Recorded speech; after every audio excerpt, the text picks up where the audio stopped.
Oi, lads. Alright, chat. Do you know what? Honestly, I'm feeling generous. Let's preview the card. I was gonna wait till later, but if this is not the best card in Crimson Vow, then the set's gonna be quite strong. I'll say that. It's gonna be an island. No. Alright. What I will say is, you better start saving your wild cards, because you need 4 rares. There you go, chat. Alchemist's Gambit. Cleave. Take an extra turn. Take an extra turn after this one. During that turn, damage can't be prevented. At the end of that turn's end step, you lose the game. So, for 7 mana, you can just take an extra turn. Or, you can also take an extra turn for 3 mana if you want. If you've got, like, some sort of lethal. So, enjoy! Get your rares out, boys! Get your rares out! What's Cleave? Cleave is, if you pay the Cleave cost, you remove the text in brackets. So, if you pay 1 red, it's take an extra turn after this one. During that turn, damage can't be prevented. At the beginning of that turn's end step, you lose the game, exile. If you pay the Cleave cost, which is 7, it's take an extra turn after this one.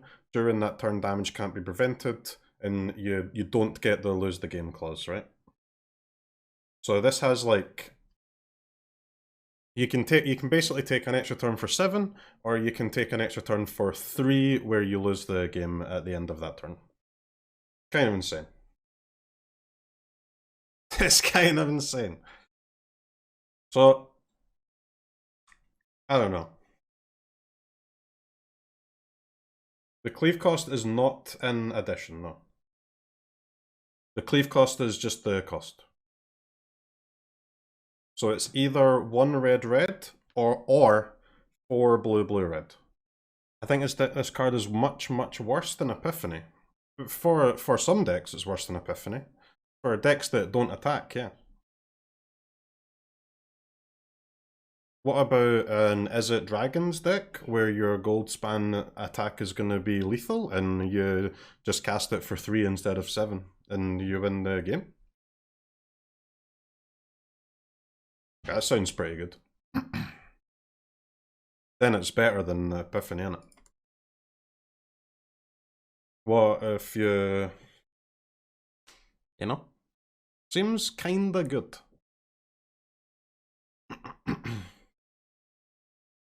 Oh my god, no more extra turns. Well, I'll see you in 2 years, man. More turns, CROKEYZ. I'll still be here in 2 years, man. We'll look forward to your return. Are there ways in Stand at the moment to get around the you lose trigger? I don't know. This is way better than Epiphany. I don't think it's way better than Epiphany, man. I think it's better than Epiphany in some decks, it's worse than Epiphany in some decks, and it's about the same as Epiphany in some decks too. But it's definitely Epiphany tier card. I would be very surprised if there's no deck that plays both. I can see some decks choosing one over the other, and I can see some decks playing both. This will get suspended and no wild cards back. I don't think do they suspend cards in Standard? Isn't suspend is only for Historic, right? What was holding back the like Gideon Chance for Glory deck in Historic? There's more extra turn cards. Is that what they needed? Or is the 4 they've already got enough and it's something else that makes it bad? Gideon sucks is the problem. That's kind of true. Alright, so legit guys, mid-range is absolutely dead for 2 years. You can play 1, 2, 3, 4 aggro, or you can take extra turns. That's your choice. Like no memes. Turbo aggro or turbo turns. Yep. How about 1, 2, 3, 4 aggro and extra turns? Sounds good. Alright, Savior of Ollenbock. Okay, this guy is awful, I think. He's 3 mana 1, 2. So he's in the most hotly contested mana cost of all time. CROKEYZ. Training. Training is basically a reverse mentor, huh? Whenever this creature attacks with another creature with greater power, put a counter on it. Okay, cool. Whenever it trains, exile it to one target creature card from the battlefield or creature card from a graveyard. When it leaves the battlefield, put the exile cards onto the battlefield under the owner's control. Just kind of scuffed, right? So, if you attack with a... You have to attack with this and attack with a creature with greater power than it. And then you get, what, a Brutal Cathar? Meh. Okay, so guys, right, this card, it's not absolutely terrible, but it's a white 3-drop, so the only way it goes in your deck is if it's absolutely insane, right? So it's got to be... It doesn't have to be as good as Apparition, Brutal Cathar, Spellbinder, Redain, etc. It has to be better than those cards to go in your deck, and it's not. So you will not play this or play against it ever. Mentor, but good, and this card is insane! Pedro, your mind has gone insane, mate. Limifal, this card will see no play in Standard. Did White just get a straight up better recursion spell? Not really. It comes in underpowered, so swinging in with it is not clean, though it should swing as a 2-3. So it's pretty easy to get it killed. No haste means that your opponents see it coming. You may get 1 or 2 pops from one, but it's not long for the field. That being said, the return is all but guaranteed, so it at least can buy back a pretty big dude. Okay. Cap, man. 1 or 2 pops, all but guaranteed, by the way. No big deal. Is there any difference with Mentor? I don't get it. English, Raoul, I know, man. English is a joker language, honestly. Alright, Overcharged Amalgam. AKA Scuffed Frilled Mystic. 2 blue, zombie horror, flash flying, exploit. When it exploits a creature, counter target spell, activated ability, or triggered ability. This is pretty good. Okay, I would say. Yeah, it can sack itself, yeah. So the floor is what, 4 mana counter spell, and the ceiling is 4 mana sack your something. Then it's good? I don't think so, man. It's okay, but like, I'm sure if you're playing a flash deck, you want this. I don't know how you get this in your control deck, or I don't know. Can't play this in a control deck because you need creatures? Well, it's not really a control card though, man. It's like a flash card, huh? It's a card for like a rogues type deck. But obviously this isn't a rogue. It's very good in that type of deck though. As long as your other creatures in your deck are 1 strong and 2 are okay with being sacked, then yeah, it's good, huh? In your deck, but what type of deck is that? I've got no idea, man. Wow, this is probably the best counter spell on a body we've ever seen.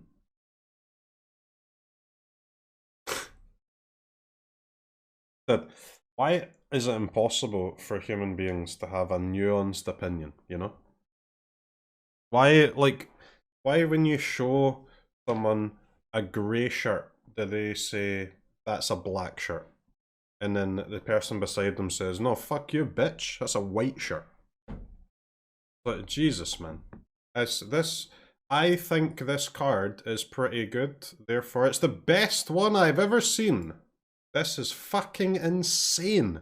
Also, I'm crying because my friend runs Marquesa, and this is madness if you can time the bounce. The comments are just free content, aren't they? So good.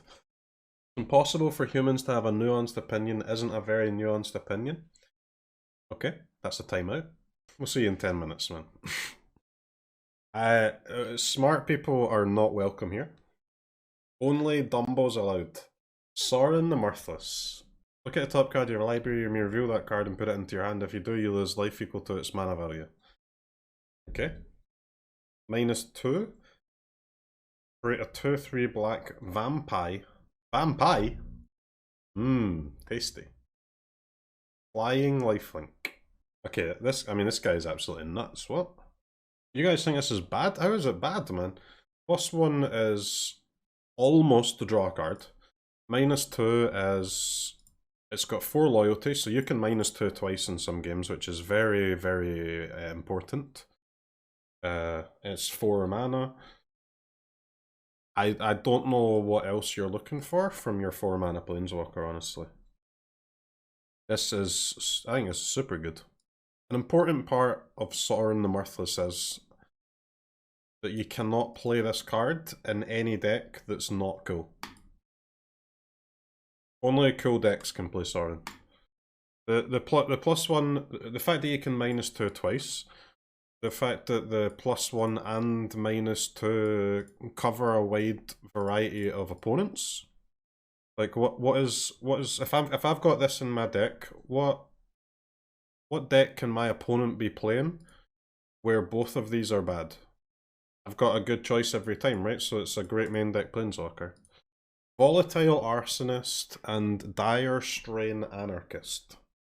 5 mana 4/4 Menace Haste, Day-Night card. Alright, so Dayside is when it attacks, it deals 1 damage to each of up to 1 target creature, 1 target player, and or 1 target Planeswalker. It's a 5/5. When it attacks, it deals damage to each of up to 1 target creature, 1 target player, 1 target Planeswalker. I mean, Menace is kind of whatever. Haste is good. There is currently not really a 5 mana Werewolf for your Gruul or Teamer or Naya, whatever you're playing Werewolf decks. You're not going to play this in normal Gruul instead of Goldspan. Like, you're not going to play this in Sentinel Magda Gruul. Obviously, you would play this instead of Goldspan and Werewolves if you want to go that high. This card fucking sucks. Does it? I mean, again, it seems like a good top end for like Gruul. What do you want to do? Like, what else are you gonna play on turn 5 in your Werewolf deck? It's either that or nothing, right? I don't know, guys. I think it's pretty good, man. I mean, it's a 5 mana red creature, so you're not gonna play it in any deck other than Werewolves. But Werewolves is not far off being good, and this card does fill a slot that they don't have a card in, right? There is no 5-drop for Werewolves. It's not as if there's a better one that you're going to play instead. You'll either go all the way to 5 mana and play this one, or you'll just stick with going to 4. And I think Werewolves are very close to being decent. So I think this could be good, guys. Olivia, Crimson Bride. When it attacks, return target creature card from your graveyard to the battlefield tapped and attacking. It gains when you don't control a legendary Vampirite. Exile this creature. 6 mana, 3/4 res a thing, huh? Just scuffed in it. Change of Fortune. Discard your hand, then draw a card for each card you've discarded this turn. Discard your hand, then draw a card for each card you've discarded this turn. Can't I just draw cards? Why'd I have to discard my hand? Vampire's Vengeance. Combo card? Yeah, that's what everyone says, man. You see a Gandalf card that's shit? Combo card. It's gotta be a combo card, right? Vampire's Vengeance deals 2 damage to each non-vampire creature. Create a blood token. This is like a Vamp's Flame Sweep. This is a combo card, guys. You combo this with vampire creatures, because then it won't deal damage to your creatures, and it'll only deal damage to the opponent's creatures. I mean, if vampires is a deck, you'll probably have this in your sideboard, huh? Dreadfuge. What? How the hell do you say this word? That is not an English word. You've just typed the word as it's spelt and put it in quotation marks. That doesn't tell me how to say it. You've just typed it out, man. Fuge. Dreadfuge. B sorcery, cleave to B. Cleave to B. Target player reveals their hand, you choose a non-land card from it. That player with mana value 2 or less. That player discards that card. What? Wait, this thing fucking sucks. What? You have to pay 3 for it to be a duress. Oh, no, wait. Not just non-land. Oh, okay. Could be good then, no cap. So it's a mega Scuffed Kozilek, right? But is Scuffed Kozilek bad? Don't know. I'll be honest, guys. It would surprise me greatly if I don't put this in my decks. This is a card that wins games, isn't it? Dominating Vampire. When Dominating Vampire enters the battlefield, gain control of target creature with mana value less than or equal to the number of vampires you control until end of turn. Untap that creature, it gains haste until end of turn. 1 red creature vampire, 3/3. This thing kind of sucks, huh? Sack Outlet is Predator? Well, yeah, but I mean, you have to. That's a 7 mana combo, dude. How many sack outlets do you want to run in vampires? Well, you probably just play 4 predators, right? And that's it. Maybe there's some village rights shenanigans going on, but I would suggest this card sucks. Maybe if Vamps is good and there's not a lot of other 3-drops, you might see this squeeze into the deck, but I don't know. Wedding Announcement and Wedding Festivity. At the beginning of your end step, put an invitation counter on Wedding Announcement. If you attacked with 2 or more creatures this turn, draw a card, otherwise create a 1/1 white human creature token. Then if Wedding Announcement has 3 or more invitation counters on it, transform it. It transforms into creatures you control get +1/+1. This thing is trash, mate. Similar to the other 3 mana white card, it honestly doesn't matter how good these 3 mana white cards are. The only thing that you have to ask yourself is, okay, my deck at the moment has Apparition, Spellbinder, Brutal Cathar, Adeline, and Redain in it. Which of those am I cutting for this? I would say none. Word you're searching for is Anthem when you said turns into creatures you control get +1/+1. Yeah, dude, I know the word Anthem, man. The reason I don't say words like that is because it makes me sound like I've got Magic Online installed, right? And I don't want to sound like that, even though I do. I mean, this thing is shit, guys. I mean, I know what the comments are going to be. The comments are going to be either white card draw Pog or white card draw lull. Like, times a million. Ooh, white card draw.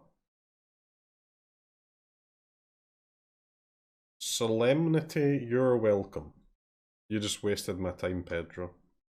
You prick. Dig Up. Search the library for a basic land card, reveal it, put it into your hand, then shuffle. Or if you cast it for a cleave cost, it's search the library for a card. This card is dog shit. 4 mana tutor is an XD. 1 mana tutor a basic is an XD. So both sides are XD. There's no way that you can use this card and it's ever good. How is this above uncommon? Oh, but it's a tutor, right? Tutors are rares most of the time. Isn't this just kicker, but stupid? That's a fair question. Hot garbage rare. Literally Lay of the Land and Diabolical Tutor slapped together. No discount or anything. Sure, it's 2 cards in 1, but I wish it was more pushed, like any land or something. True. True. Grolnock the Omnivore. Okay, chat. Am I crazy, or is this thing, like, kinda good? Whenever a frog you control attacks, mill 3 cards. Whenever a permanent card is put into your graveyard from your library, exile it with a croak counter on it. You may play lands and cast spells from among cards you own in exile with croak counters on them. Bad if you don't play Frog Tribal? I don't think that's true, right? You just need to play. Just need to play this guy and some ways to mill cards. It doesn't say that you have to. This does not only apply to when frogs put cards into the graveyard. I was a little bit pissed when I saw this and they didn't give me it. The 1 mana blue card that mills 3 is now Ancestral Recall. Well, it's only permanents, but you know, that can be lands, that can be whatever. I guess you would play like this plus Ren and 7, by the way. This plus Ren +1. Plus we literally draw 4 cards. You draw the lands into your hand, and you draw the permanents that go in your graveyard to cast them. This seems like a sick, like actually sick card in a deck like Sultai. At least it'll be good in your Sultai mid-range grind deck then until you play against 8 Nexus of Fate and then you delete your deck. But while you're playing against mono white and mono green, it's pretty cool. Yeah, it's not a bad target to hit off of a card like Storm the Festival. Sure. Bell Stinger. 3 mana 3/2 Death Touch exploit. When it exploits a creature, target player draws 2 and loses 2. I don't know, this thing's kind of nasty, man. 3/2 Death Touch, sack a guy, get a sign in blood. We don't hate it. And because it's able to target itself as well, then like the floor of the card is basically you either get a 3/2 Death Toucher or you get to draw 2 cards and lose 2 life. I mean, this thing is like super good, no? What the fuck? Okay, guys, this is really amazing in the zombie deck and also in Marquesa EDH. Dude, what is this guy's obsession with Marquesa? Who the hell is Marquesa? Every card, man. This is sick in Marquesa. This is also sick in Marquesa. This is the perfect card for Marquesa. Who the... What the hell is Marquesa, man? Zombie commander. Oh. Massive Might. That is what they call me on a Saturday night chat. +2/+2 and trample. By invitation only. 3 dub. Sorcery. Choose a number between 0 and 13. Each player sacrifices that many creatures.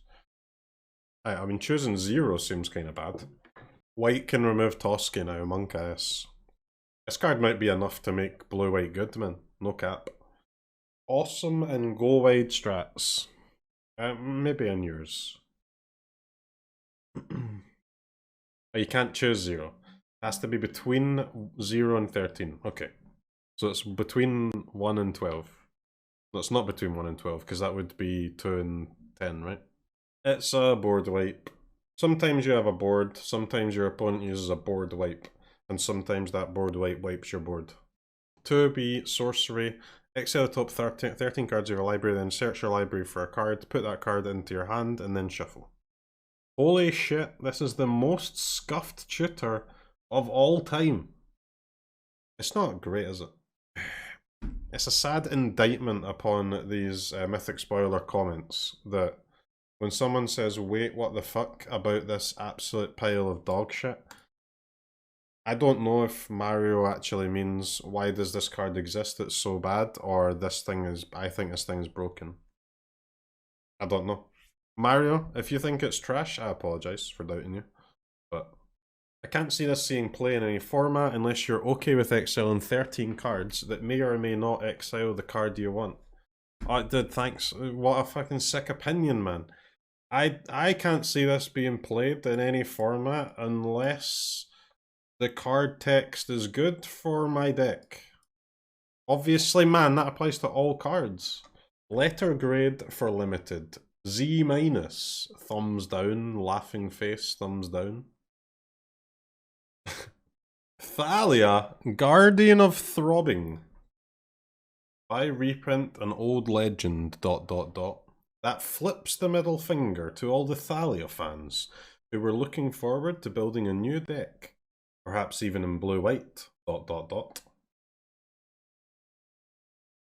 Pedro is pissed, yeah, there's no Blood Artist, man. I mean, Thalia's good. Good card, cool. Maybe consider putting it in your white creature deck. Sigarda's Summons. 4 dub. Enchant. Creatures you control with +1/+1 counters on them have base power and toughness 4/4. Have flying and are angels in addition to the other types. Who's gonna tell him? Voldrin Bloodcaster. 2 mana, 2/1 flyer. Vampire Wizard. When Voldrin Bloodcaster or another non-token creature you control dies, create a blood token. Whenever you create a blood token, if you control 5 or more blood tokens, transform Bloodcaster into Bloodbat Summoner. Which is a 3/3 flyer. At the beginning of combat on your turn, up to 1 target blood token you control becomes a 2/2 black bat creature with flying and haste in addition to its other types. Right, 2 mana 3/3 flyer is good. 5 blood tokens, guys. Is an amount of blood tokens that you will never have. So I'm not sure how this can ever be a 3/3 flyer. Even at its worst, this is a 2/1 flyer for 2 though, which is reasonable. Okay. The only way you can possibly think a 2/1 flyer for 2 is reasonable is because you have a pile of them sitting beside you and you're trying to sell them. Trying to keep the price up, are you? Of the 2/1 flyers for 2. Vampire Party?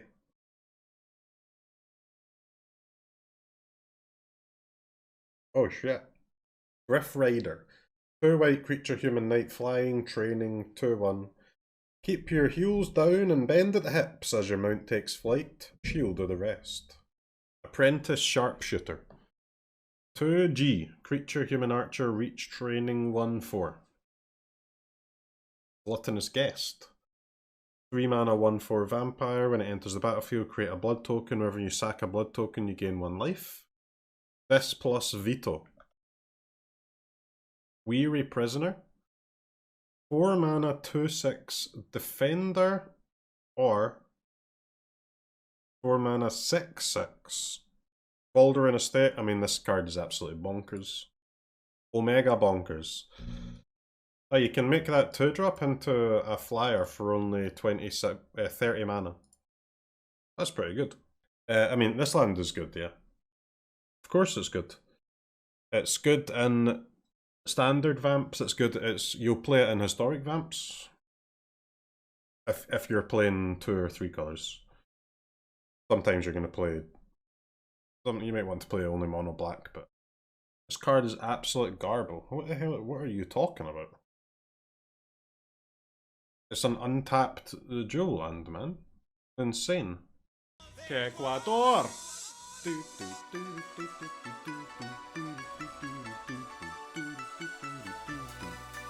Ecuador!